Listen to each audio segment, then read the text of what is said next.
Bonjour à toutes et à tous, bienvenue aux Journées Erasmus+, enseignement supérieur édition 2022.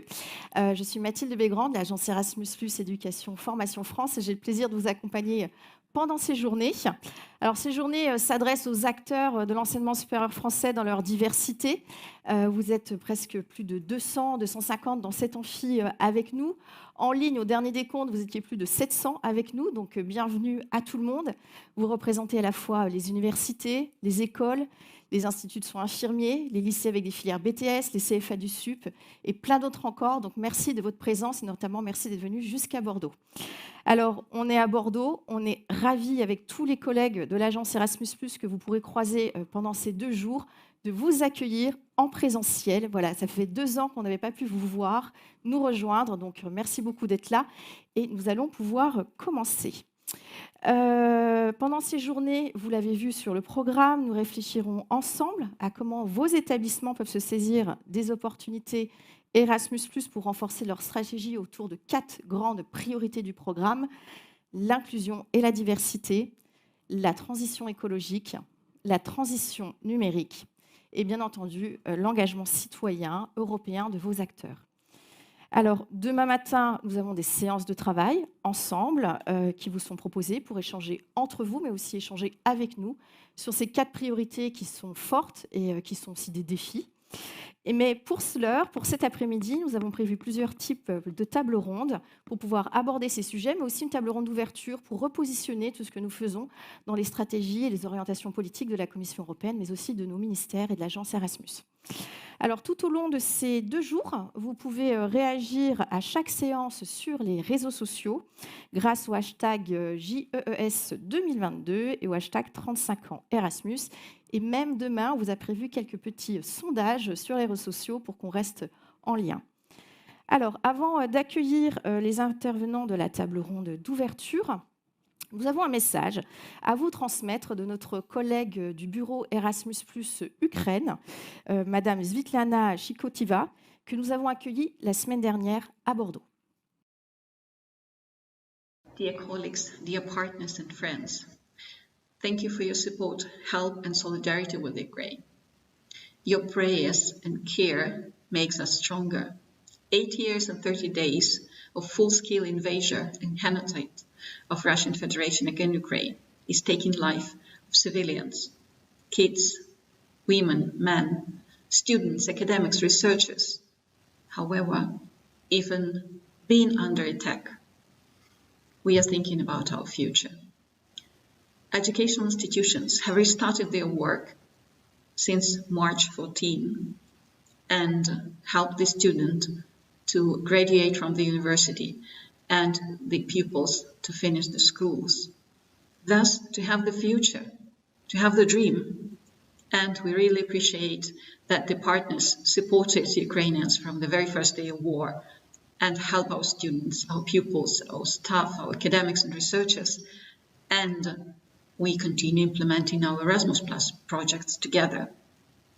We are looking for more partnership, and we will be working and are working together on our joint research, on our modernization of education, and helping our students and people to live together in the strong new Europe. As the candidate country, we have a lot of homework to do, but together we can do more. And we invite you to contact our team of National Erasmus Plus Office Ukraine and our universities to explore more opportunities and to help to respond to the current needs and challenges of the higher education system. And we are very much look forward to welcome you in Ukraine after our victory to rebuild Ukraine together. Slava Ukraini!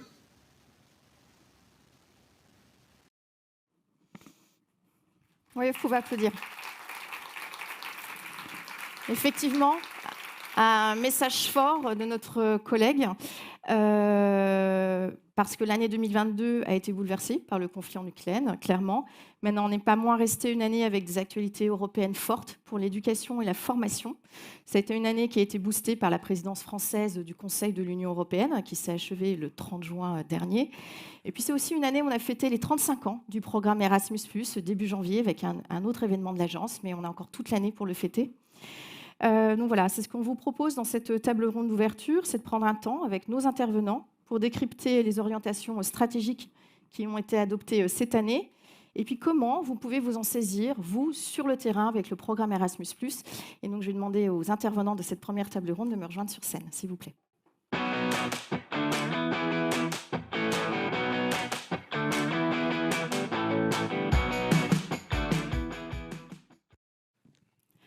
Alors, sur cette table ronde, pour échanger sur ces sujets, nous avons avec nous, et on va commencer par nos intervenantes à distance.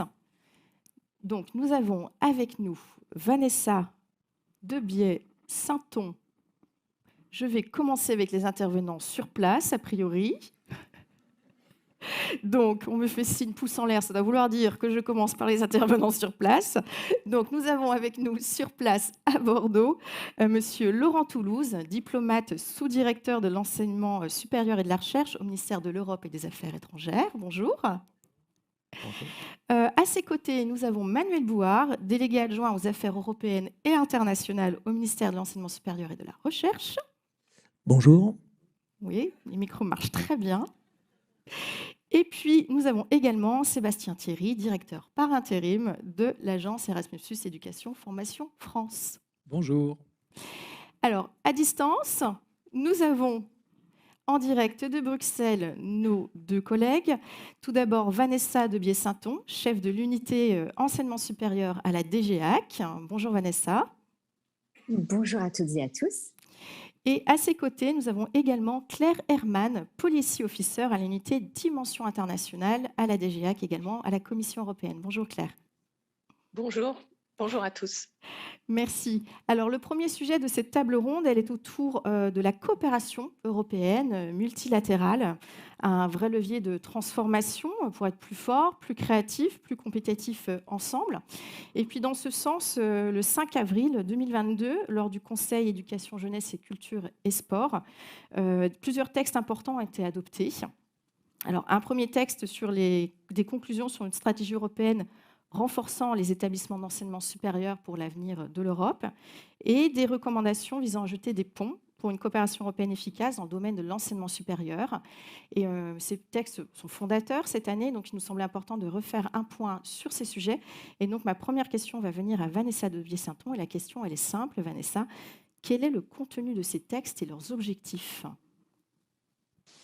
Merci beaucoup Mathilde. Donc effectivement, on peut parler de textes absolument fondateurs dans la construction de l'espace européen de l'éducation, en synergie avec l'espace européen de la recherche et l'espace européen de l'enseignement supérieur. Et ces textes partent d'un principe fondamental qui est que les établissements d'enseignement supérieur, quels qu'ils soient, et Mathilde, tu as mentionné dans ton introduction la grande diversité dans les types d'établissements d'enseignement supérieur, notamment en France. Et ces textes s'adressent à l'ensemble de ces établissements d'enseignement supérieur. Et ils visent vraiment à soutenir ces établissements d'enseignement supérieur autour de 4 grands objectifs. Le premier, c'est vraiment de jouer leur rôle fondamental, clé, en tant qu'acteur pour la transition écologique et la transition digitale.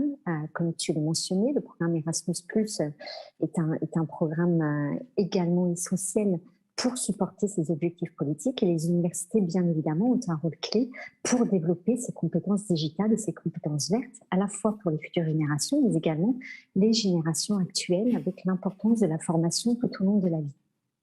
Et puis, ensuite, les établissements d'enseignement supérieur ont également un rôle essentiel en termes d'excellence, excellence dans la formation, et on le sait, les emplois de demain vont demander de plus en plus de compétences élevées au niveau de l'enseignement supérieur et d'un plus grand nombre. Donc, c'est pourquoi l'excellence et à la fois l'inclusion sont des objectifs absolument prioritaires et les établissements d'enseignement supérieur sont également vecteurs de partage de valeurs communes.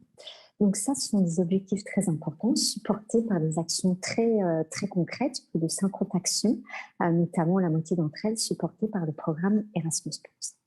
Et puis ensuite, le troisième grand objectif, c'est cette intégration européenne. Donc renforcer la coopération transnationale entre les établissements d'enseignement supérieur. Nous avons vu, notamment pendant la pandémie, que ces établissements et ces universités sont beaucoup plus forts pour répondre aux besoins majeurs de la société quand ils coopèrent davantage entre eux.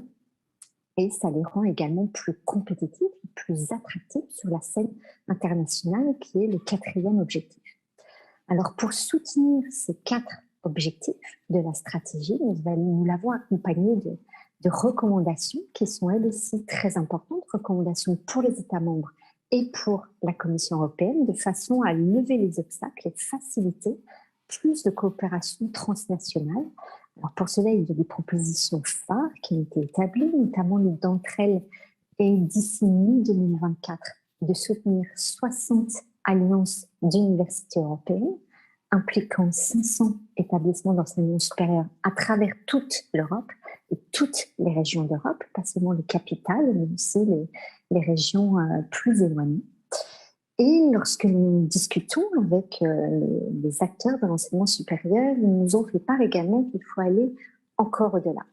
Donc, par exemple, il faut valoriser ces compétences acquises par les étudiants à travers ces programmes conjoints transnationaux. Et donc, c'est tout l'objectif d'un pilote que nous venons de lancer avec le programme Erasmus+, pour piloter un label européen pour des programmes transnationaux basés sur des critères européens qui ont été développés ensemble avec les acteurs de l'enseignement supérieur et les États membres.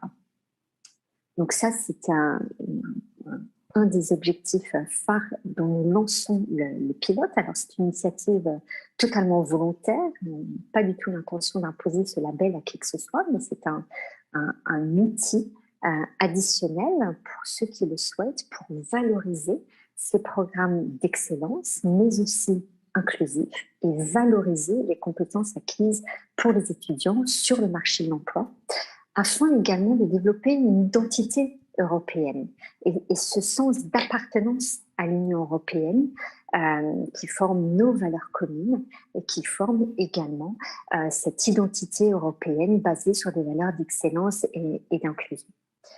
Et puis, ensuite, une autre demande du secteur de l'enseignement supérieur était comment faciliter la mise en commun d'atouts, de ressources d'universités qui veulent aller encore plus loin dans leur coopération transnationale, que ce soit en termes de partage de ressources, de recrutement conjoint, de données, de potentiel dans ce qui concerne la formation, la recherche et l'innovation. Et donc, pour cela, nous allons également piloter un statut juridique européen pour ces alliances d'universités européennes. Là encore, c'est un outil totalement sur base volontaire. Nous ne visons pas à l'imposer à qui que ce soit, mais c'est pour les alliances, tout type d'alliances, d'établissements d'enseignement supérieur. Ça peut être pour les universités européennes, mais pas seulement. Donc, c'est vraiment ouvert à tout le monde pour ceux qui souhaitent ou qui se sentent prêts pour se lancer dans cette aventure afin de pouvoir coopérer plus facilement au niveau européen. Donc, ce sont des chantiers très importants qui ont vraiment le potentiel de vraiment transformer l'espace européen de l'éducation et de l'enseignement supérieur. Et puis ensuite, il y a deux mots sur deux autres recommandations qui ont été adoptées le 16 juin, qui est une recommandation sur une approche européenne des microcertifications, qui est très importante pour donner un cadre européen pour la formation tout au long de la vie. En donnant une définition de ce que sont les microcertifications dans cet espace européen de l'éducation.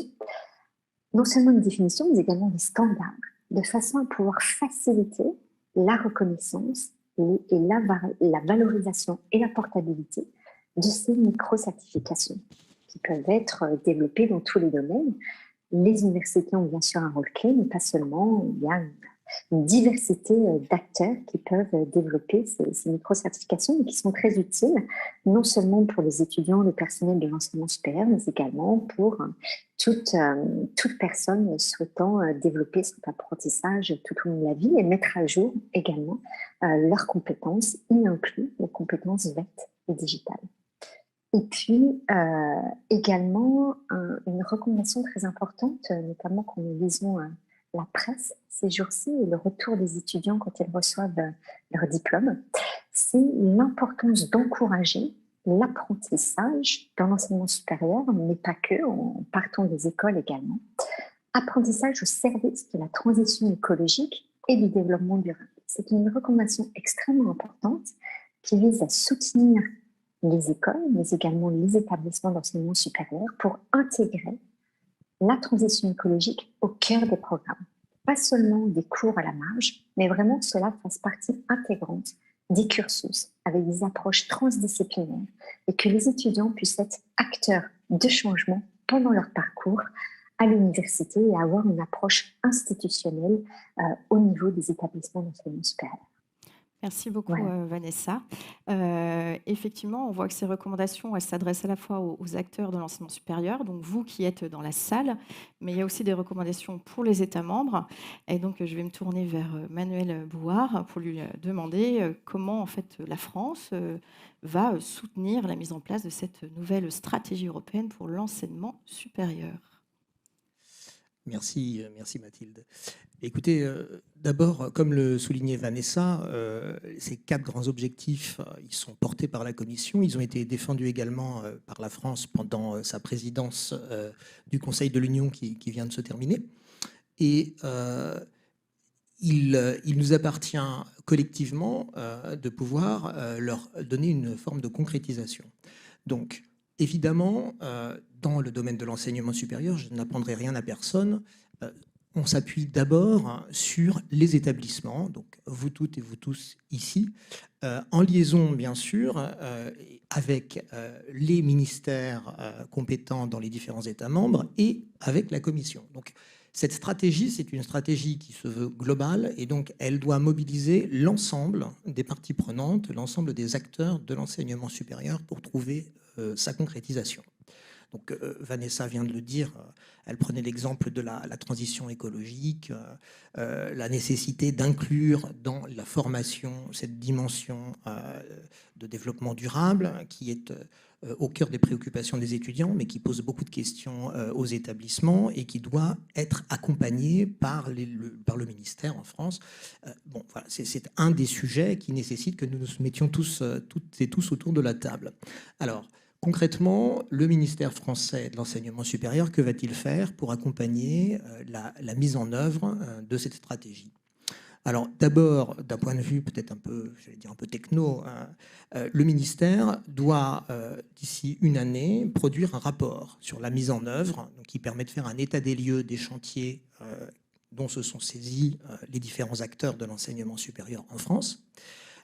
Et donc, nous allons nous concerter, ministère, établissements et commissions, pour pouvoir tout simplement voir comment atteindre les résultats les objectifs que nous nous fixons. Alors, concernant plus spécifiquement le renforcement de la coopération transnationale, c'est-à-dire qui se traduit aujourd'hui par la mise en place, l'expérimentation des alliances d'universités européennes, ma foi, notre rôle, c'est d'accompagner ces expérimentations, d'inciter les établissements, tous autant qu'ils sont, à innover et à coopérer sur de nouvelles bases. Et ma foi, nous avons un outil, nous avons des outils qui sont proposés par l'agence Erasmus+. Il faut donc absolument se mobiliser pour utiliser au mieux ces outils. Donc, il est assez clair que le ministère est investi pour cela. Concrètement, ça veut dire quoi? Vous le savez toutes et tous, nous cofinançons 1 pour 1, c'est-à-dire que lorsque l'agence Erasmus+ investit 1 euro dans les alliances européennes d'université, à travers le programme des investissements d'avenir, le ministère de l'Enseignement supérieur finance également 1 euro. Et ça a été évoqué par la ministre la semaine dernière lors de notre grande manifestation de clôture de la présidence française de l'Union européenne, le campus des universités européennes qui se tenait à Versailles. Il y a la volonté que ces financements, qui financent aujourd'hui des expérimentations, puissent être plus pérennes, donc qu'ils se prolongent, qu'ils soutiennent également davantage, et ça c'est une chose à laquelle le ministère tient particulièrement, que ces financements accompagnent davantage la coopération en matière de recherche et d'innovation, puisque vous le savez, la conception française de l'enseignement supérieur ne va pas sans recherche et sans innovation, il y a un continuum, et les alliances aujourd'hui sont tournées principalement sur des coopérations dans le domaine de la formation. Nous aimerions que sur l'ensemble de la chaîne de production et de transmission des savoirs, il puisse y avoir donc un soutien financier. Voilà. Et il est important pour nous de travailler avec la Commission et avec l'agence Erasmus+, pour qu'il y ait complémentarité entre les financements européens et les financements nationaux. Voilà. Et puis, je dirais également que l'appel à projet dont parlait à l'instant Vanessa, pour expérimenter un label européen dédié à des diplômes délivrés conjointement par les membres des alliances européennes, cet appel à projet nous est assez cher. Et le ministère se donne pour but d'accompagner l'ensemble des consortia qui vont répondre de façon tout simplement à ce qu'un maximum d'établissements soient partie prenante de ce travail qui doit permettre de définir en commun avec d'autres établissements et d'autres États membres des critères qui permettraient donc la définition de ce label qui serait attribué à des diplômes délivrés conjointement par les universités en Europe. Et donc, il est clair que nous souhaitons accompagner les établissements. Nous n'excluons pas que le ministère puisse être partie prenante d'une réponse à l'appel à projet de façon directe ou indirecte avec les réseaux d'établissements. Et nous insistons pour que toutes les parties prenantes de l'enseignement supérieur puissent être associées. Au-delà des établissements, je veux parler notamment et particulièrement des évaluateurs. Il y a beaucoup de sens à ce que, pour la France par exemple, le HCERES ou la CTI puissent travailler en liaison avec vous pour définir ces critères et proposer une réponse à l'appel à projet de l'agence Erasmus+. Voilà, donc comme vous le voyez, je crois que la présidence française nous a donné l'occasion de porter fortement les 4 objectifs que Vanessa a évoqués, et nous avons à cœur de concrétiser un certain nombre de réalisations dans les années qui viennent. Merci. Merci. Donc effectivement, on vient de citer 2 appels à projets pilotes qui viennent d'ouvrir et qui fermeront le 6 octobre. Alors, c'est des appels à projets pilotes qui s'adressent effectivement aux universités européennes. Certains d'entre vous en sont membres dans la salle. On est très présent dans les universités européennes, les établissements français, donc on attend des candidatures, mais on attend peut-être aussi des candidatures des porteurs de Master Erasmus Mundus, qui sont aussi des diplômes transnationaux, des diplômes conjoints dans lesquels la France est historiquement très présente également. Donc vous avez entendu le soutien que vous pourrez avoir. On vient de parler de 2 projets effectivement autour des universités européennes, mais on l'a dit en préambule, il n'y a pas que les universités dans les établissements d'enseignement supérieur. Il y a toute une autre type de diversité. Et sur cette nouvelle stratégie, Sébastien Thierry, comment les acteurs français, les universités certes d'un côté, mais les autres interlocuteurs peuvent se saisir des actions Erasmus, on vient d'en parler, de la complémentarité avec Erasmus, pour s'inscrire dans cette stratégie européenne. Merci, merci Mathilde. Stratégie européenne, stratégie des établissements eux-mêmes, on le voit et on l'a déjà entendu finalement, Erasmus+, c'est une boîte à outils. C'est une boîte à outils qui porte une diversité d'actions et qui porte une diversité d'instruments au service de ces stratégies qui se déclinent à différents niveaux. Alors cette boîte à outils, on le sait, c'est pour financer des mobilités pour les différents publics, les étudiants, les enseignants, les personnels administratifs, mais c'est aussi, et tu l'as mentionné, les masters conjoints et notamment Erasmus Mundus. Ce sont des projets d'innovation qui permettent de nouer des partenariats entre enseignement supérieur et monde économique, monde associatif, et donc les acteurs aussi qui gravitent autour de l'enseignement supérieur. Et quelque part, ça fait aussi le lien avec le quatrième coin de ce qu'on appelle désormais le carré de la connaissance, et le lien avec la société. Ces projets permettent de travailler ce quatrième coin, ce lien avec la société, et donc de contribuer in fine à la modernisation de l'enseignement supérieur, de contribuer à structurer des alliances d'ampleur. Et on l'a vu de façon très concrète, puisque la mobilisation des établissements d'enseignement supérieur français dans les alliances universités européennes a été très forte dès le lancement de ces alliances. Alors, je rebondis et j'insiste par rapport à ce prolongement, à cet appel sur le label pour des diplômes conjoints à l'échelle européenne. On a une vraie expertise et une vraie antériorité avec, là aussi, l'antériorité de l'enseignement supérieur en France au regard des masters conjoints Erasmus Mundus. Il y a probablement ici une base qui est une excellente base à partir de laquelle on peut évoluer.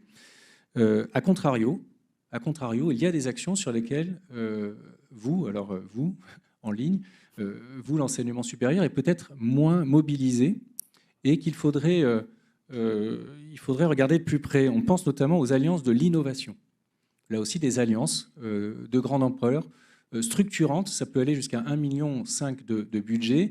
L'idée étant de faire le lien entre les établissements d'enseignement supérieur et le monde économique sur des thématiques qui sont variées. Regardez ces alliances de l'innovation qui peuvent vraiment, là aussi, contribuer à ces objectifs. Et puis, on a pu l'observer en 2022, alors des projets qui sont peut-être plus modestes en termes de budget, puisqu'on parle ici de budgets qui vont de 120 000 à 400 000 euros pour le partenariat, mais qui sont tout simplement les projets de coopération Erasmus+, ceux pour lesquels vous pouvez vous positionner fin mars chaque année, et qui sont des instruments très souples, très faciles à utiliser, multi-acteurs là encore, et donc sur lesquels vous pouvez expérimenter, innover, déployer. N'hésitez pas à vous investir par rapport à ça. Le programme Erasmus+, on l'a dit, c'est la mobilité également pour tous. Et ça, c'est fondamental pour l'objectif et la priorité dont on voit aujourd'hui qu'elle est absolument centrale. C'est la question de la citoyenneté, des valeurs, et puis également les autres priorités. Alors, cette mobilité, elle marche très bien en France. On est clairement l'un des pays sur lequel la mobilité dans l'enseignement supérieur est la plus dynamique. Mais attention, il y a des secteurs, des filières sur lesquels il faudrait progresser, et notamment progresser en termes d'inscription de cette mobilité dans les parcours. On pense notamment aux filières de la santé. On pense sur un type d'acteurs très différent au lycée, avec des sections de techniciens supérieurs. Aujourd'hui, on a un quart des lycées avec STS qui participent au programme. C'est déjà très bien. Mais il y en a encore 3/4 qui peuvent participer. Et donc là, je voudrais saluer notamment l'action des délégués académiques aux relations européennes, internationales et à la coopération qui œuvrent dans ce sens. Il y a, là aussi, ça a été initié dans le cadre de la présidence française, un mouvement très fort en faveur de la mobilité des professeurs et aussi des futurs professeurs. Les futurs professeurs en Europe sont formés au sein des universités. Comment peut-on européaniser davantage ces formations? C'est un des objectifs que l'on se fixe collectivement. Il y a la question de l'alternance et des apprentis, avec évidemment là, des sujets qui sont très spécifiques et très techniques. Et d'une façon générale, les prescripteurs, que sont les enseignants-chercheurs, que sont les personnels, les ingénieurs, les techniciens, et qui sont éligibles à cette mobilité, qu'il faut encourager à partir, qu'il faut intégrer dans vos stratégies, parce que si eux sont convaincus, les autres le seront également. Donc voilà, Erasmus+, un outil qui vous est ouvert et encore une fois, qui est absolument souple dans la possibilité de contribuer à ces objectifs à l'échelle européenne et donc au niveau national également. Alors, un petit focus, parce que ce 5 avril, il y a un autre texte qui a été approuvé. Ils ont été très actifs en adoption de texte le 5 avril, le texte fondateur. Et c'est justement sur la mobilité des professeurs et des formateurs, donc des conclusions sur le renforcement des mobilités. Comme Sébastien Thierry vient de le dire, effectivement, la formation des futurs enseignants est portée par vous, par les établissements d'enseignement supérieur. Et donc, ce texte est aussi important pour vous. Il nous semblait bien de pouvoir vous dire lisez ce texte, mais on va être là aussi pour le décrypter avec vous. Et donc, je retourne vers Vanessa de Biais-Sainton pour lui reposer la même question que tout à l'heure. Quel est le contenu de ce texte, Vanessa? Ah, Vanessa, on ne t'entend pas, donc je vais... Voilà. Voilà, là vous devriez m'entendre. Parfait. Donc merci beaucoup Mathilde, et je voudrais rebondir un tout petit instant sur ce que tu as dit.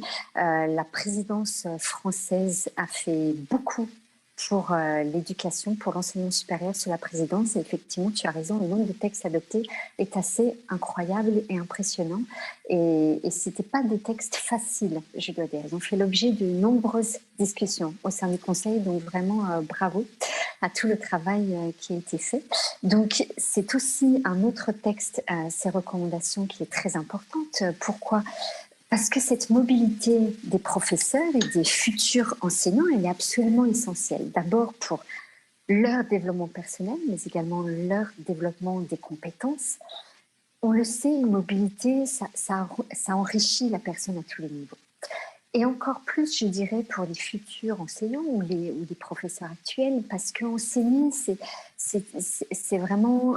on s'enrichit d'abord par la pratique avec les étudiants et les élèves, mais on s'enrichit aussi en allant voir d'autres pratiques dans d'autres pays, ce qui permet d'innover. Quand on discute avec les professeurs ou les futurs enseignants qui ont été à l'étranger, ils nous disent « c'est incroyable, ça m'a vraiment ouvert l'esprit et ça m'a vraiment donné cette curiosité et cette envie d'inclure des nouvelles pratiques, parfois plus innovantes, dans la manière d'enseigner, dans la manière de coopérer. Aussi, comme vous le savez, la coopération transnationale est un élément clé, que ce soit du niveau scolaire jusqu'au niveau de l'enseignement supérieur et même de la formation des adultes. Donc, c'est absolument essentiel pour cette richesse dans les approches pédagogiques.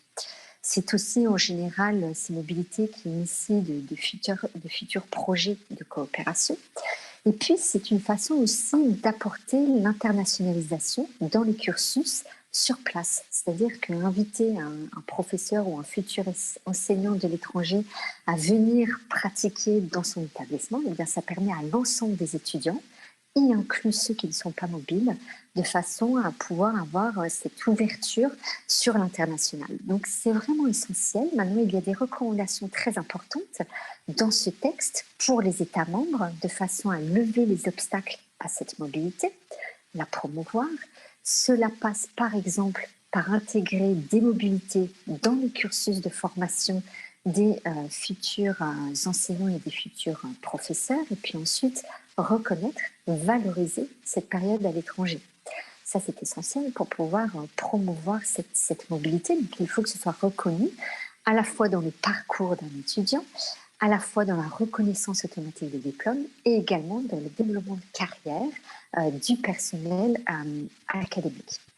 Ensuite, il y a des recommandations pour favoriser l'apprentissage des langues, puisque enseigner à l'étranger suppose de maîtriser d'autres langues étrangères. Et ensuite, je terminerai par là, quelques recommandations très importantes pour la Commission également, pour continuer à supporter des plateformes digitales pour faciliter cette coopération transnationale. Je pense ici à eTwinning ou à EPAL, par exemple. Et puis également continuer à soutenir cette mobilité à travers le programme Erasmus+, et à travers ces académies Erasmus+, pour la formation des étudiants. Merci. Voilà, merci. Donc effectivement, des recommandations très concrètes qui s'appuient notamment, Emmanuel Buard, sur un rapport qui a été commandé pendant la PFUE. C'est l'occasion d'en dire quelques mots. Tout à fait, tout à fait. Mais écoutez, je vais rebondir sur ce que vient de nous dire Vanessa. La France, sur ces questions-là, effectivement, a peut-être accusé, sinon un retard, en tout cas un besoin de travailler sur ces thématiques. C'est la raison pour laquelle le gouvernement a effectivement commandé un rapport, le rapport de Madame Ilana Sicurel, députée européenne. Ce rapport, il a été remis il y a juste un an, il y a le 1er juillet 2021, à Jean-Michel Blanquer, et pour proposer justement un certain nombre d'actions visant à faciliter ou à développer la dimension européenne de la formation des enseignants.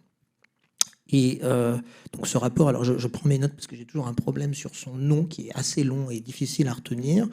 Donc il s'intitule « Faire de l'école le cœur battant de l'Europe, mobilité et partenariats européens, un enjeu pour la transformation du système éducatif français ». Il est long, mais il a le mérite d'être clair. Et il est clair, il n'est pas obscur.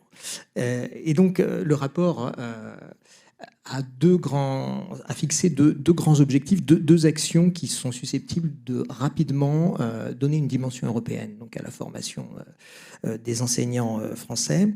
La première, c'est que précisément, dans le cadre de leur programme de formation, soit institué un module qu'on pourrait appeler module Europe, qui inclurait obligatoirement pour chaque enseignant une mobilité dans un pays membre de l'Union européenne.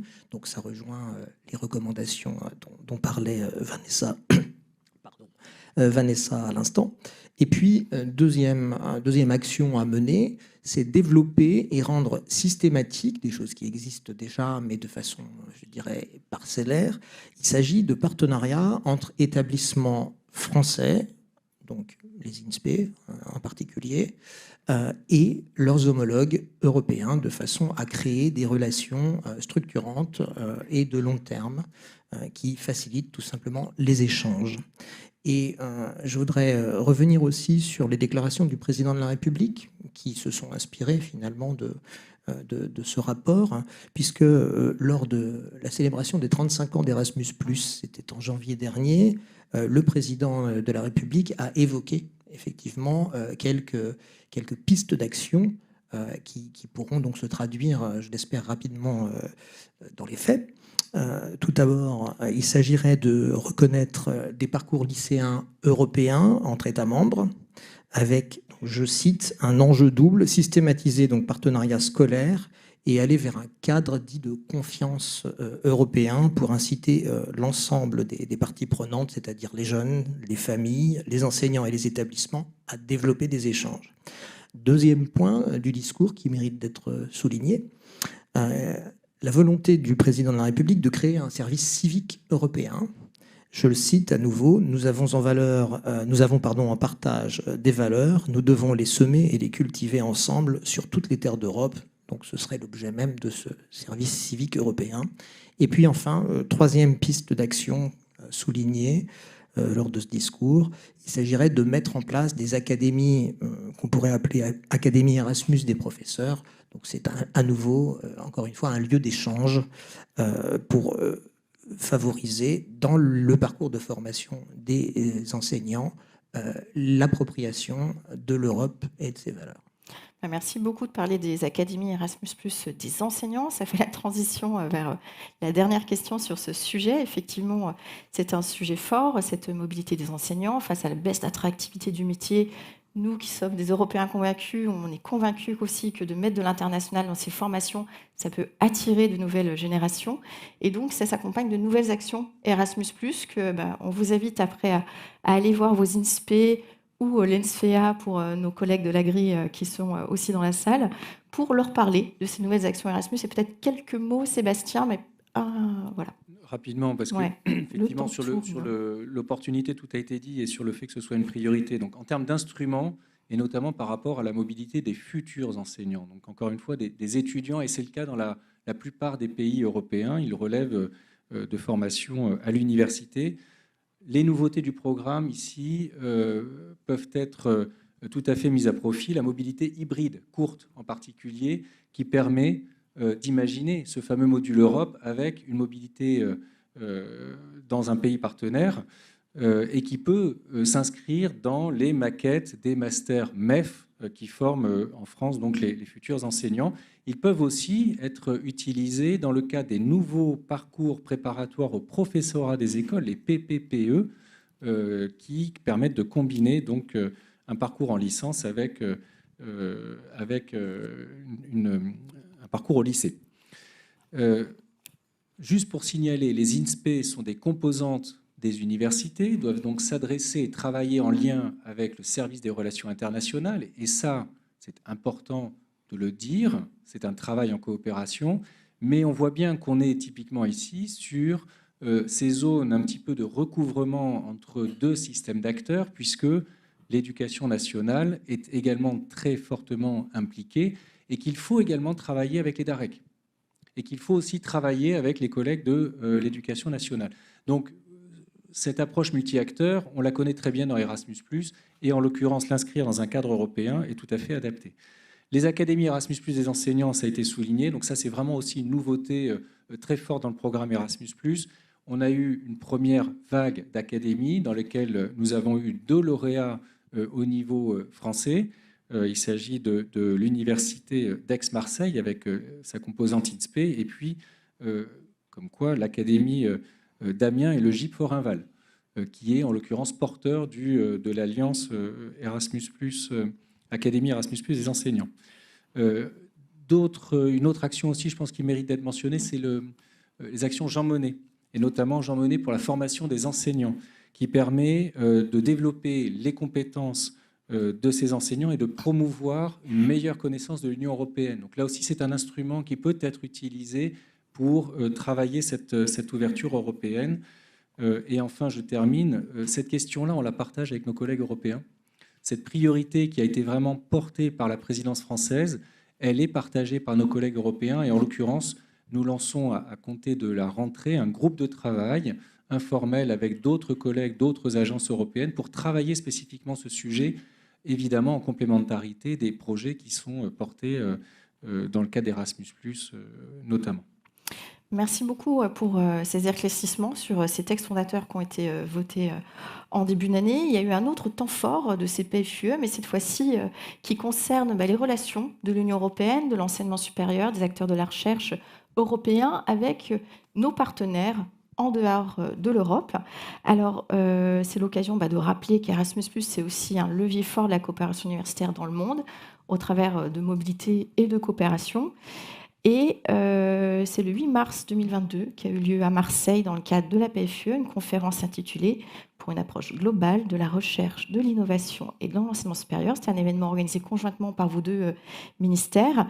Et je vais me tourner vers vous, Laurent Toulouse, du ministère diplomate du ministère des Affaires étrangères, et avec une question toute simple. Quel était cet événement et quelles ont été les recommandations? Et vous pourrez compléter, bien entendu, Manuel. Très bien, merci beaucoup. Bonjour à toutes et à tous. Oui, la conférence de Marseille, donc le 8 mars, un grand événement PFUE, 2 semaines après la guerre déclenchée par la Russie contre l'Ukraine, guerre illégale et illégitime, ça a été rappelé au cours de cette conférence, qui s'inscrit dans un contexte que je voudrais vous rappeler en 2 mots. La recherche identifiée comme l'un des éléments de la réponse fondamentale des États, des sociétés aux transitions que vous avez mentionnées tout à l'heure, transition climatique, transition voilà.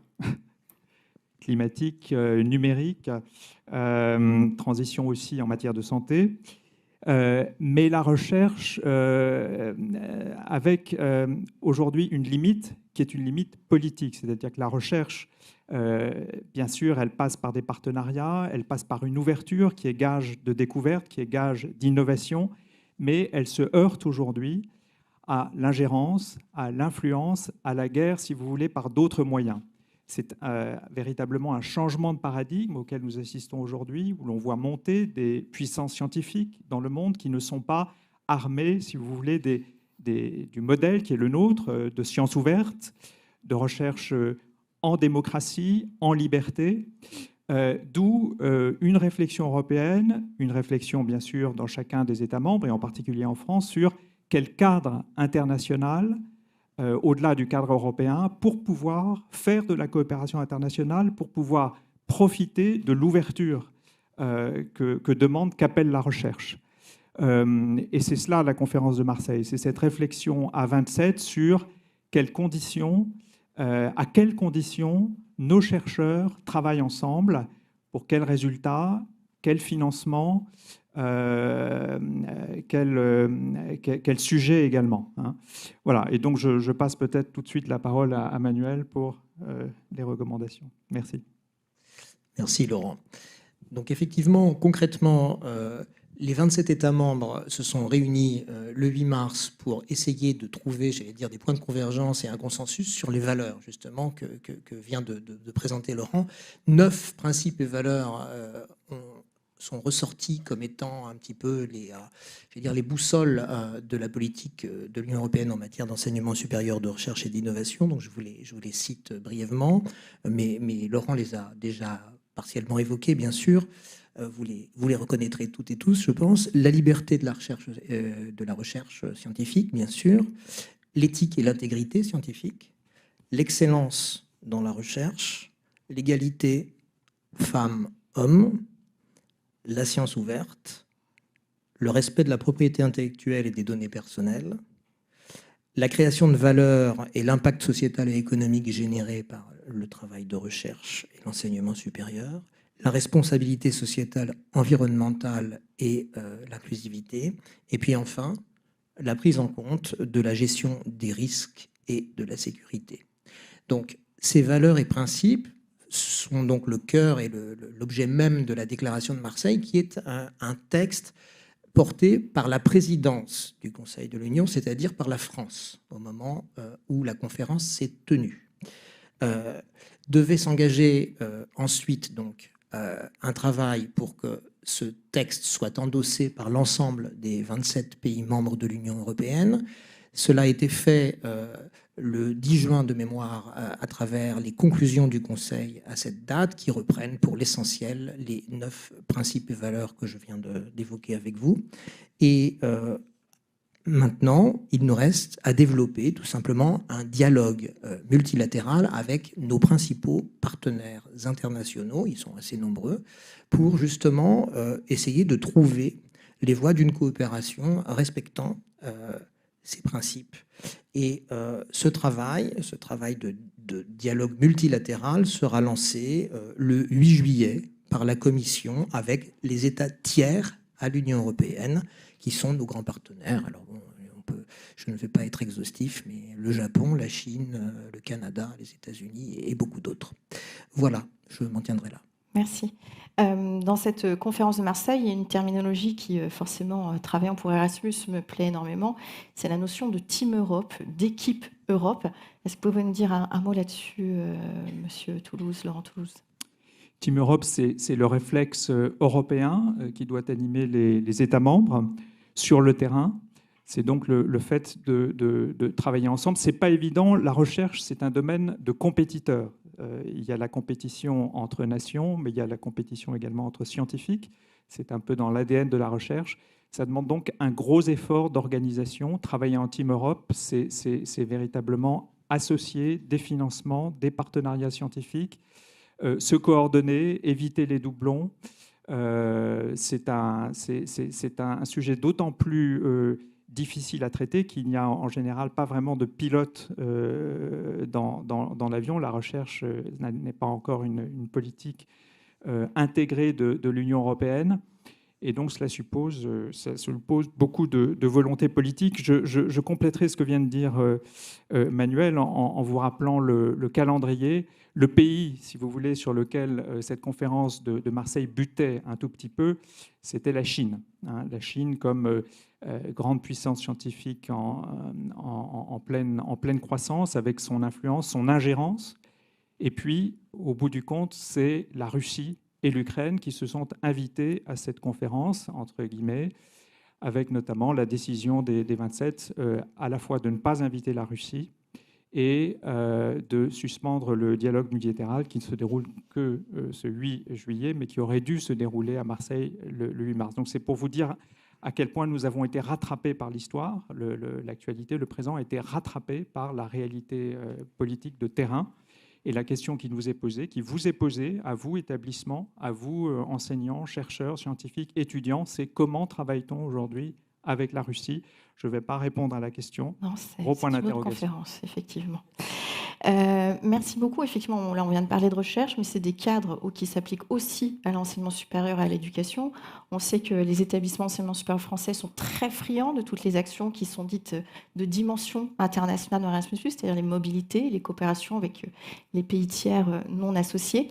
Et du coup, je me tourne vers Claire Herman, qui est de l'unité dimension internationale à la DGAC.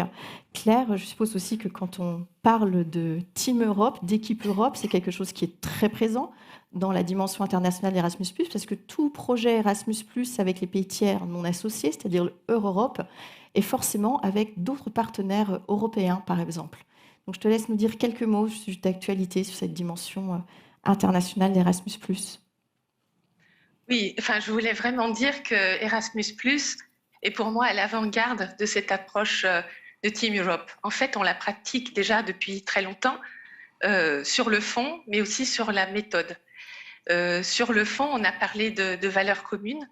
Si on se réfère à des projets qu'on finance par Erasmus+, comme le renforcement des capacités dans l'enseignement supérieur, cette approche des valeurs, elle est au cœur de tous les projets supportés, que ce soit par exemple la responsabilité sociétale des universités ou la liberté académique, l'autonomie des institutions d'enseignement supérieur, l'implication des étudiants dans les processus décisionnels ou le développement de standards communs. Donc c'est vraiment une chose qu'on fait déjà et qu'on veut vraiment continuer à poursuivre. C'est l'approche Team Europe, c'est aussi la promotion d'intérêts communs.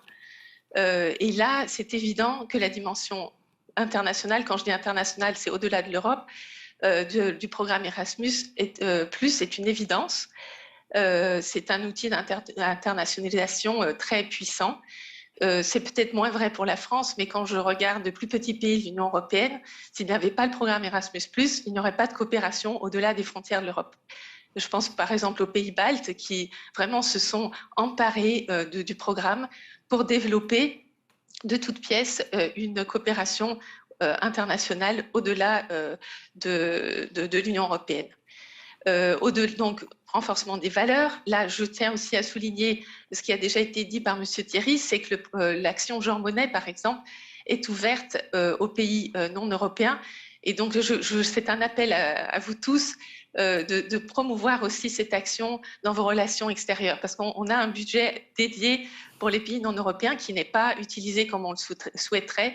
Donc, vraiment un appel à vous, universités françaises, de communiquer sur cette action qui est vraiment un bon outil pour ouvrir aussi le monde à nos valeurs.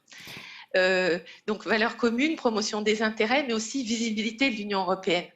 La marque Erasmus+, elle est connue en Europe, mais elle est aussi connue dans le monde entier.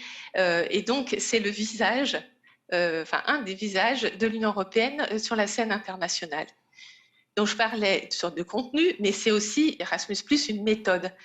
Ça fait des décennies que nos agences nationales Erasmus+ en Europe, 33, collaborent entre elles pour mettre en œuvre la dimension internationale d'Erasmus+.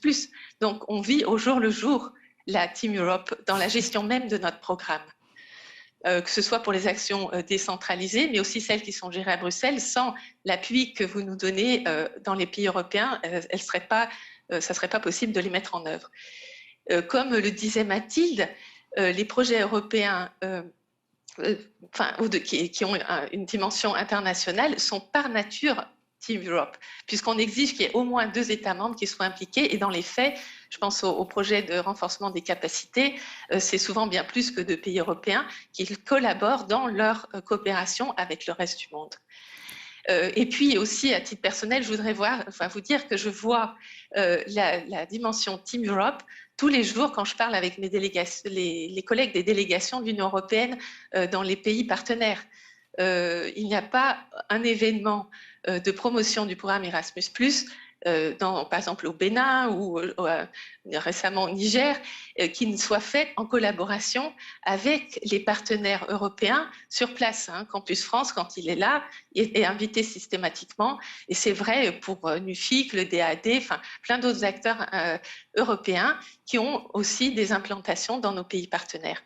Et on va aussi mettre sur pied des points focaux du programme dans les pays non européens pour couvrir ceux qui n'ont pas la chance de bénéficier de bureaux Erasmus+, comme on a vu tout à l'heure pour l'Ukraine. Donc vraiment, il y a une dimension Team Europe en Europe, mais aussi partout dans le monde. Et oui. Oui, Voilà, merci Claire. Juste pour te faire rebondir, alors dans la salle, ils le savent parce qu'ils attendaient la réouverture des appels à projets pour la dimension internationale Erasmus+, impatiemment. Ça a rouvert cette année. Est-ce que tu en mesures, alors rapidement, parce qu'on arrive déjà beaucoup trop loin dans le temps, est-ce que tu as quelques pistes à nous donner suite aux premiers résultats, aux premières candidatures sur ces appels dimension internationale pour qu'on sache où on en est? Oui, alors ce n'est pas des résultats de la sélection, mais au niveau du nombre de candidatures. Hein. Ouais. Donc, Erasmus Mundus, ça, on en a déjà dit, les Français sont plutôt bien placés. Il y a par contre des actions où on pourrait faire un peu plus, c'est les actions de renforcement des capacités, Jean Monnet, comme je l'ai dit, et puis ne pas oublier les nouveautés du programme pour cette année, notamment l'ouverture de l'équivalent des projets de renforcement des capacités pour la formation professionnelle. Parce que bon, j'ai bien compris qu'en France, il y a aussi des universités ou même des lycées qui ont une dimension de formation professionnelle. Donc un appel vraiment large à ce que les institutions françaises postulent, parce que c'est par vous, c'est par les Européens que les pays partenaires peuvent avoir accès au financement. Hein. Ils ne peuvent pas être porteurs de projets eux-mêmes. Donc vraiment, emparez-vous de cette action pour collaborer avec des institutions dans les pays non européens. Et puis aussi une nouvelle action qui peut être plus facile à mettre en œuvre et qui a vraiment une valeur ajoutée en termes de valeur aussi, on en parlait tout à l'heure, ce sont les mobilités virtuelles. Donc ce sont des petits projets faciles à mettre en œuvre par lesquels vous pouvez aussi associer des organisations de jeunesse pour développer des projets de coopération virtuelle avec des institutions d'enseignement supérieur et organisations de jeunesse des pays non européens, pour avoir des discussions modérées professionnellement. On n'est pas sur les réseaux sociaux, mais pour permettre des échanges autour de valeurs communes. Merci Claire. Donc une présence encore forte dans les actions traditionnelles, mais des nouvelles actions qui s'ouvrent où on peut retrouver des acteurs français. Et je crois même qu'on va avoir un témoignage tout à l'heure sur une candidature à un Erasmus+ Virtual Exchange, les projets virtuels de mobilité Erasmus. Laurent, Toulouse, peut-être un petit mot, on sait que nos acteurs aussi en sont friands, des zones géographiques prioritaires de la France. Et puis Claire, on aura aussi la question pour toi après, les zones géographiques prioritaires pour l'Union européenne, que l'on sache vers où, en tant qu'acteur, il est de bon ton d'aller, si on le souhaite, et que c'est dans notre stratégie internationale. Oui, alors je vais essayer d'être bref, même si là aussi, vraiment, ça mériterait beaucoup de long développement. Mais je voudrais que vous reteniez peut-être 3 zones. Je vais commencer par l'Afrique. L'Afrique, ce qu'il faut retenir, c'est nouveau départ, relance, nouvelle manière d'approcher l'Afrique. Je parle de la France, hein, je m'exprime au nom du ministère des Affaires étrangères français, avec l'idée de travailler avec et non pas pour, hein, de sortir de la logique de l'aide, entrer dans la logique du partenariat. Ça révolutionne l'approche, ça fait prendre au sérieux, ça fait d'abord chercher ce qu'est l'Afrique, prendre au sérieux l'Afrique, chercher l'excellence en Afrique, modifier les types de partenariats. Jusqu'à présent, la France est le premier pays réceptacle des mobilités africaines. Il y a très peu de mobilités sortantes françaises vers l'Afrique, donc aller vers des mobilités croisées. Et puis travailler sur l'excellence en matière de recherche. On a des instruments pour ça, je ne vais pas les détailler. Je voudrais simplement que vous reteniez l'idée des campus franco-X, la projection de l'enseignement supérieur français en Afrique, avec par exemple le campus franco-sénégalais. Je vous invite à regarder le site. Et puis, une chose également, l'Afrique vient en France. La semaine dernière, on a parlé du campus des universités européennes, mais une délégation sud-africaine considérable, 23 universités sud-africaines à Paris. L'Asie, l'Indo-Pacifique, Asie-Océanie, deuxième zone. Alors là, c'est une typologie complètement différente. On a affaire à un monde assez hétérogène, mais un monde puissant en matière de sciences, un monde qui est le premier réservoir de la mobilité internationale dans le monde. 2,2 millions d'étudiants, c'est plus de 50% des étudiants internationaux sont de la région. Pour la France, un immense potentiel, un immense gisement. Nous sommes, je ne vous le cache pas, en retard par rapport aux pays anglo-saxons, par rapport à l'Allemagne et à d'autres. Un quart de la mobilité vers la France est constitué d'étudiants indo-pacifiques. L'objectif politique, l'objectif de diplomatie scientifique, d'influence universitaire, c'est de faire monter ce chiffre. Et là aussi se pose la question des moyens. On ne va pas faire comme avec l'Afrique. On a d'autres moyens de faire. On va probablement devoir proposer davantage de formation en anglais. Se pose la question de l'attractivité de la France par rapport à cette zone. Donc retenez cette notion, travailler sur l'attractivité, la moderniser. La stratégie de Bienvenue en France de 2018 est faite pour ça. Troisième zone, les Balkans. Alors là aussi, à nouveau, une troisième typologie, c'est celle de l'adhésion à l'Union européenne et donc de l'enrichissement des mobilités, l'enrichissement des partenariats. Ce n'est pas une zone facile d'accès, c'est une zone qui réclame des moyens. C'est un peu comme l'Afrique, il y a très peu de mobilité sortante de la France vers les Balkans. Mais vous voyez bien l'enjeu, c'est l'arrimage à l'Europe, c'est l'européanisation. C'est ce qui nous attend probablement aussi à propos de l'Ukraine. Voilà, 3 zones. Parfait. Et dans ces zones, si on veut travailler avec ces zones, qu'on n'a pas de partenariat, et je pense notamment, on l'a dit, voilà, il y a les universités qui ont des services relations internationales, des eaux de recherche qui peuvent déjà avoir des points d'ancrage, mais il y a aussi des établissements qui n'ont pas forcément de services dédiés. Comment, dans ces zones, ils peuvent avoir un relais ? Alors là aussi, très très brièvement, moi je voudrais que vous reteniez une chose, c'est que nous avons un réseau diplomatique. Qui est aussi un réseau culturel, un réseau éducatif, un réseau scientifique. Nous avons des attachés d'ambassade, nous avons des conseillers scientifiques. Ces attachés travaillent sur l'éducatif, l'enseignement, la recherche. Le meilleur moyen, la meilleure aide que nous puissions vous apporter, c'est d'abord de former ces personnels à travailler avec vous, à vous connaître, et de former ces personnels à communiquer sur ce qu'ils apprennent en poste et qu'ils peuvent vous restituer. Donc, trouver le chemin des ambassades. Nous pouvons vous aider, encore une fois, en formant ces personnels, y compris via Erasmus. Les ambassades sont des lieux d'information, d'aide logistique. Ce sont des lieux d'organisation aussi. Une ambassade, ça organise des événements, notamment.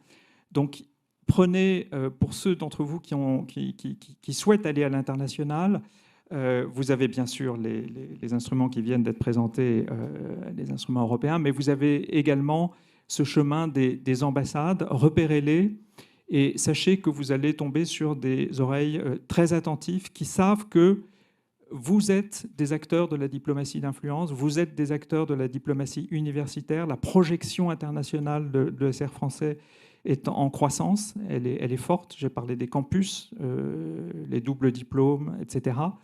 Voilà l'aide que nous pouvons vous apporter. N'oubliez pas aussi l'aide documentaire. Nos ambassades produisent des fiches Curie Explore qui sont à votre disposition, qui sont actualisées en permanence. Nous y attachons une très grande importance. Nous finançons également des missions d'invitation d'enseignants et de personnel de vos départements de relations internationales. Et puis, je ne voudrais pas oublier aussi les diplomates en France, que sont nos ambassadeurs en région. Nous avons dans chacune des régions françaises des diplomates qui sont là aussi pour servir d'interface entre vos établissements, la région dans laquelle vous êtes et nos ambassades. Voilà, très, très brièvement, j'oublie pas, je voulais également citer les responsables d'Espace Campus France, on les a évoqués, qui sont formés et qui sont financés par le ministère des Affaires étrangères, qui sont vos interlocuteurs. Merci. Alors du coup, Claire, même question, parce qu'il y a une nouveauté sur les relais dans les différents pays à travers le monde sur le programme Erasmus+. Tu les as brièvement cités tout à l'heure. Ce sont les points focaux nationaux de contact. Est-ce que tu peux nous dire 2 mots sur ce sujet ? Oui, alors en fait, existent déjà les bureaux Erasmus+ dans les pays des Balkans et du voisinage méridional et oriental et de l'Asie centrale. Donc, eux continuent d'exister. La liste est accessible sur Internet. Donc, vraiment, c'est pour vous la première entrée si vous cherchez des partenaires pour des projets Erasmus+ dans ces pays. On s'est rendu compte que cette demande existe aussi dans les pays que je n'ai pas mentionnés, donc en Afrique subsaharienne, Amérique latine, Asie. Et donc là, et puis même aussi dans les pays industrialisés. Et donc là, on est en train d'identifier des points focaux Erasmus+ dans ces pays-là.